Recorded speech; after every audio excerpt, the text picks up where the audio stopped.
निकट भविष्य में हम बुजुर्ग अरबपति और परोपकारी स्टीव बैटियर को आरपीजी में पहुंचते हुए पाते हैं। उसकी मुलाकात मिस्टर चैन नाम के एक विशेषज्ञ से होती है जो एक दिलचस्प प्रस्ताव बताता है। पर्याप्त धनराशि के लिए कंपनी उनकी संचित तंत्रिका संबंधी जानकारी को एक नए मस्तिष्क और शरीर में स्थानांतरित करके उनकी युवावस्था को बहाल कर सकती है। हालांकि एक महत्वपूर्ण समस्या है, युवा मस्तिष्क के मूल मालिक का निधन हो जाना चाहिए।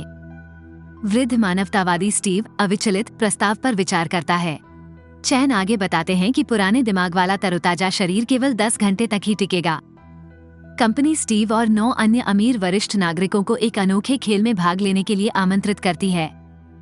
10 घंटे की संक्षिप्त लेकिन रोमांचकारी अवधि के लिए उन्हें एक नए जीवन का अनुभव होगा, लेकिन खेल से केवल एक ही जीवित निकलेगा। सभी प्रतिभागी जो असाध्य रूप से बीमार हैं, साहसिक कार्य के लिए सहमत हैं, क्योंकि उनके पास खोने के लिए कुछ नहीं है। हालांकि स्टीव शुरू में झिझकता था, लेकिन अंततः वह इस सौदे को स्वीकार कर लेता है, यह महसूस करते हुए कि थोड़ी सी भी हलचल से होने वाले असहनीय दर्द के कारण उसके दिन गिने चुने रह जाते हैं। बाद में स्टीव ने चैन को अपने आसन निधन के बारे में सूचित किया और वे खेल के बाद अपनी बातचीत जारी रखने के लिए सहमत हुए। स्टीव एक सुंदर युवक का शरीर चुनता है और प्रतिभागियों के लिए विशेष कुर्सियों में से एक पर बैठता है। खेल शुरू होता है और स्टीव घास पर पड़े मलबे के बीच अपने नए युवा शरीर में जागता है।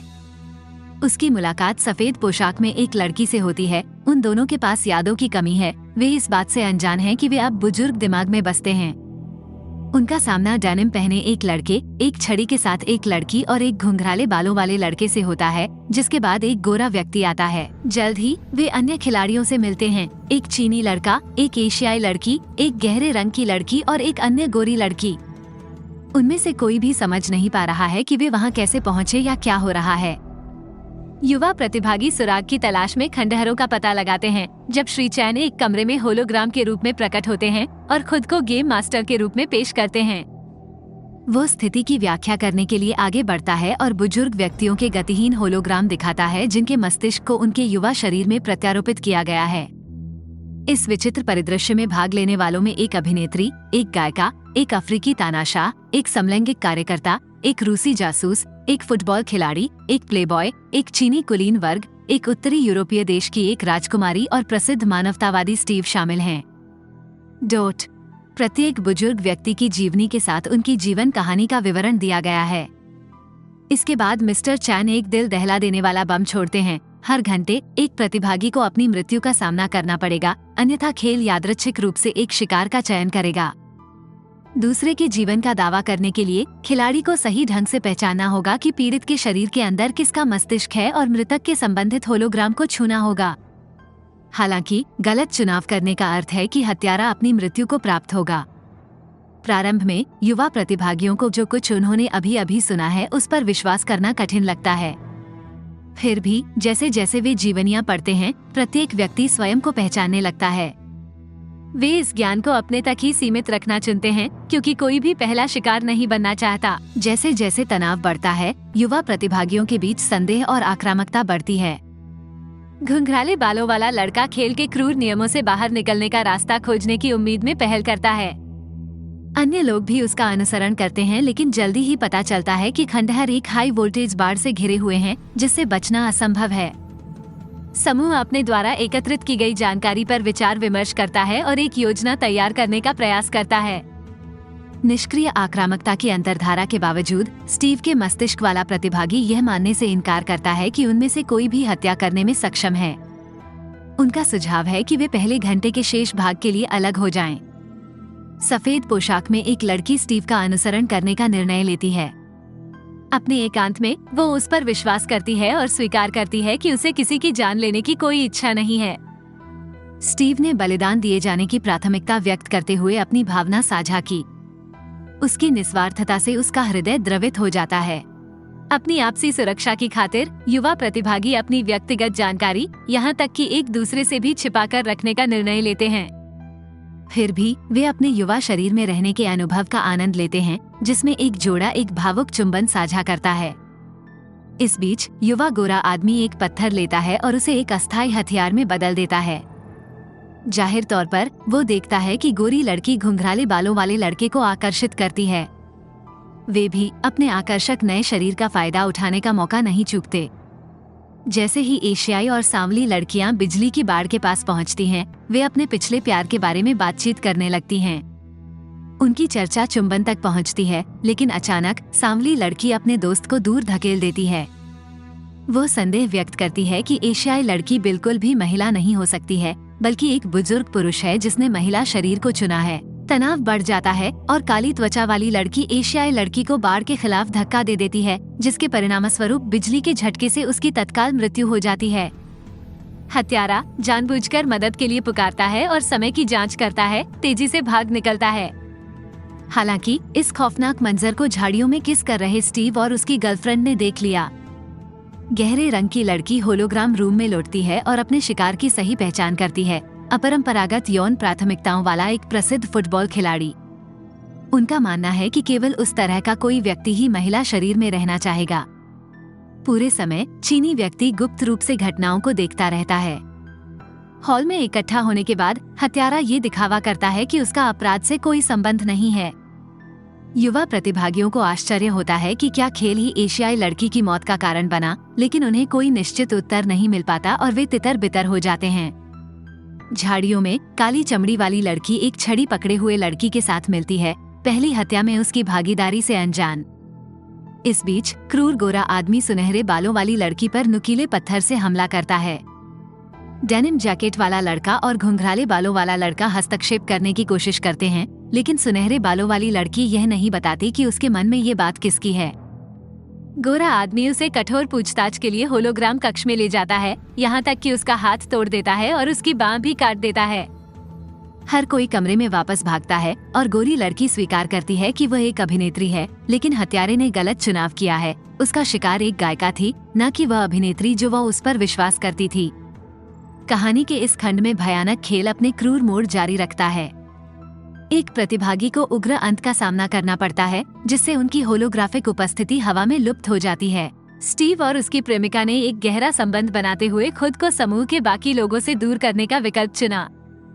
वे झाड़ियों के भीतर एक छिपे हुए स्थान में आराम की तलाश करते हैं, जहां उनकी अंतरंगता केंद्र स्तर पर होती है।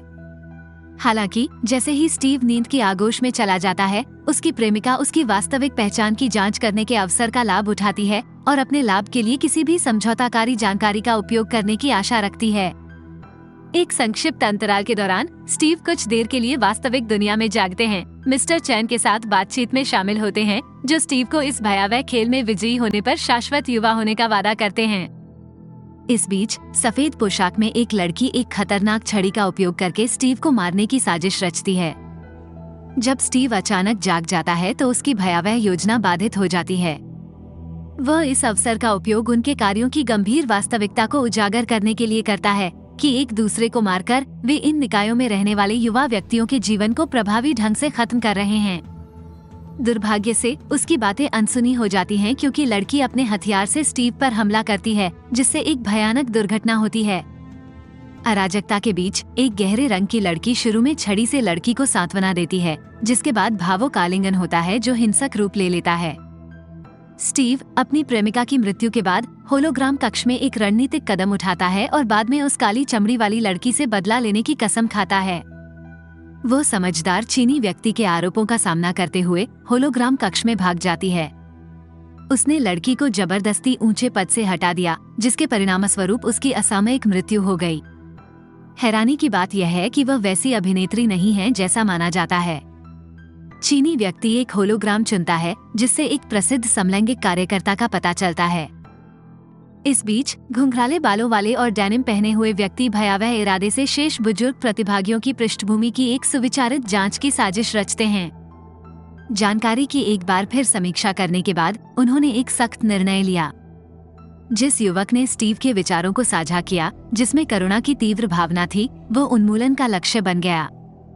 इस बीच वो लड़की जो हाल ही में गला घोंटने की घटना से बची थी, उसने स्टीव को समझाने का प्रयास किया। उसने अपने अस्तित्व की खातिर हत्यारी बनने की अनिच्छा व्यक्त की। हालांकि स्टीव का अपने प्रतिद्वंद्वियों पर से भरोसा पूरी तरह खत्म हो गया था। इस तनाव के बीच उन्होंने देखा कि एक भयभीत चीनी व्यक्ति बाढ़ से बचने के लिए एक पेड़ पर चढ़ने का प्रयास कर रहा है। स्टीव ने मान लिया कि यह एक व्यर्थ प्रयास है और इसका परीक्षण करने के लिए उसने बाढ़ पर एक पत्थर फेंका, लेकिन उच्च वोल्टेज के कारण वो तुरंत वापस उछल गया। हैरान होकर चीनी व्यक्ति जमीन पर लौट आया और सोचने लगा कि स्टीव ने उसे निश्चित मृत्यु से क्यों बचाया। तभी दो व्यक्ति, एक घुंघराले बालों वाला और दूसरा डेनिम जैकेट पहने, बाड़ के पास पहुंचे। चीनी व्यक्ति के प्रति स्टीव की दया के कृत्य को देखकर उसके वास्तविक स्वरूप के बारे में संदेह दूर हो गया, जिससे उन्हें विश्वास हो गया कि वह दयालु व्यक्ति था। नतीजतन उसे मारने का निर्णय एक सुरक्षित दांव की तरह लग रहा था। हालांकि स्टीव ने एक महत्वपूर्ण मुद्दा उठाया। कोई नहीं जानता था कि क्या खेल घातक बना रहेगा यदि सभी ने हत्या न करने का फैसला किया। उन्होंने युद्धविराम का प्रस्ताव रखा और 1 घंटे के लिए अपने हथियार डालने की पेशकश की, ये देखने के लिए कि क्या होगा। बाकी सभी लोग सहमत हो गए और वे शांति से पास के तालाब की ओर चले गए। यहाँ स्टीव ने वास्तविक दुनिया में अपनी जागृति का वर्णन किया और इस बात पर जोर दिया कि यह केवल एक खेल नहीं बल्कि वास्तविक जीवन और मृत्यु थी। उन्होंने स्पष्ट किया कि उनकी अभिनेत्री को नुकसान पहुंचाने की कोई इच्छा नहीं थी, बल्कि उन्हें अपना बचाव करना था। इसी बीच खंडहरों के बीच एक सांवली लड़की को कुछ देर के लिए होश आया। उसका होलोग्राम कमरे में फिर से प्रकट हुआ। दुर्भाग्य से घंटा बीत गया और खेल ने उसकी जान ले ली। जैसे ही अन्य खिलाड़ी इस त्रासदी से अनभिज्ञ होकर पूल के पास बैठे, अराजकता फिर से शुरू हो गई और मारने की इच्छा फिर से जाग उठी। चीनी व्यक्ति ने आखिरी जीवित लड़की को धमकाया, जो डरकर खंडहरों में शरण लेने के लिए भाग गई। वहां उसे एक अप्रत्याशित बोनस मिला, जो एक वीडियो गेम जैसा था। चीनी व्यक्ति ने लगातार उसकी तलाश की। उसे यकीन हो गया कि वह उत्तरी यूरोपीय देश की राजकुमारी थी। उसके हाथों में एक नई बंदूक थी, लेकिन वह उसकी असली पहचान को लेकर अनिश्चित थी, जिससे वह अपने जीवन को समाप्त करने में असमर्थ हो गई। इसके बजाय उसने गलत होलोग्राम को छूने के गंभीर परिणामों से सावधान रहते हुए उसके पैर में गोली मारने और उससे पूछताछ करने का फैसला किया। खतरे को समझते हुए उसने पहले स्टीव को खत्म करने का संकल्प लिया। चीनी व्यक्ति इमारत की छत पर चढ़ गया और उस लड़की को बुलाया जो बाहर भागने में सफल रही थी। हताशा ने उसे चिल्लाने के लिए प्रेरित किया कि उसकी असली पहचान हमेशा एक रहस्य बनी रहेगी, और उसने छलांग लगा दी। उलझन में लड़की होलोग्राम कक्ष के प्रवेश द्वार की ओर बढ़ी, लेकिन अचानक डेनिम जैकेट वाले लड़के ने उसे नीचे गिरा दिया। उसने उसके कांपते हाथों से बंदूक छीन ली और उसकी ओर तान दी। एक आश्चर्यजनक मोड़ में बुजुर्ग चीनी कुलीन वर्ग का होलोग्राम गायब हो जाता है, जिससे एक वास्तविक चीनी युवक का पता चलता है। डेनिम जैकेट पहने व्यक्ति ने शत्रुतापूर्ण होने के बजाय एक अंतरंग प्रस्ताव देकर सभी को आश्चर्यचकित कर दिया। वो उसे एक प्लेबॉय के रूप में पहचानती है, उसकी प्रगति को अस्वीकार करती है और उसकी पिस्तौल को निष्क्रिय कर देती है, उस पर सरिया से हमला करती है। स्टीव और एक घुंघराले बालों वाला आदमी कमरे में प्रवेश करता है और बंदूक खाली पाता है।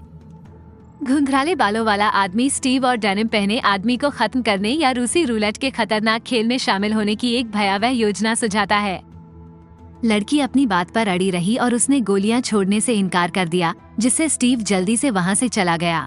प्लेबॉय उसे अंत तक रुकने का आग्रह करता है, उसे शांत करता है और अंतिम मजाक साझा करता है। स्टीव बंदूक को नष्ट कर देता है और घुंघराले बालों वाले व्यक्ति को दूर रखता है। स्टीव को संदेह है कि घुंघराले बालों वाला आदमी एक रूसी जासूस है और वह उसकी सूक्ष्मता से जांच करने की कोशिश करता है। वे दूसरों की जांच करने और होलोग्राम कक्ष में लौटने का निर्णय लेते हैं, जिससे पता चलता है कि बंदूक खाली है, जिससे तनावपूर्ण गतिरोध की स्थिति तैयार हो जाती है। स्टीव प्लेबॉय की पीड़ा को सहन करने में असमर्थ मदद के लिए हाथ बढ़ाता है। फिर भी प्लेबॉय दृढ़ता से कहता है कि सब कुछ ठीक है और वो मुस्कुराते हुए चला जाता है। लड़की प्लेबॉय होलोग्राम चुनती है और कमरे से बाहर निकल जाती है। इसके विपरीत घुंघराले बालों वाला आदमी लड़की के साथ अपनी मुठभेड़ समाप्त करने के बाद स्टीव को अपनी आसन वापसी के बारे में सूचित करता है। हालांकि जैसे ही वो बाहर निकलने की ओर बढ़ता है, स्टीव अपनी जेब से बोतल का एक टुकड़ा निकालता है और निर्णायक रूप से जासूस का गला काट देता है। चौंकाने वाला रहस्योद्घाटन हुआ, वो वास्तव में एक रूसी जासूस था। अब केवल वह और राजकुमारी ही बचे हैं। स्टीव उनकी साझा अच्छाई और रक्तपात से बचने पर जोर देते हुए सावधानी से उसके पास आता है। वो जीवन का आनंद लेते हुए अपना बचा हुआ समय एक साथ बिताने की पेशकश करता है। वो उसे प्यार से चूमता है और धीरे से सरिया को उसकी पकड़ से छीन लेता है। एक अचानक और चौंकाने वाले मोड़ में वो उसी बोतल के टुकड़े से उसका जीवन समाप्त कर देता है। वह अंतिम सांस लेती है और स्टीव वास्तविकता में लौट आता है। शाश्वत यौवन की तलाश में स्टीव ने श्री चांद से कीमत के बारे में पूछताछ की। गेम मास्टर चिंतन का दिखावा करता है, लेकिन सेवा के लिए तेजी से अत्यधिक कीमत बताता है। बिना किसी हिचकिचाहट के स्टीव फंड ट्रांसफर करता है। बाद में वह अपनी पुरानी पोशाक में खुद को देखता है और संतुष्ट होकर अपनी कार में प्रवेश करता है। एक सम्मोहक ट्रांस के तहत स्टीव दृढ़ता से अपने नए युवा और आकर्षण में विश्वास करता है। हालांकि कठोर वास्तविकता अभी भी बनी हुई है। वह एक बूढ़ा आदमी है जो हमेशा अपनी इच्छाओं के भ्रम में फंसा रहता है।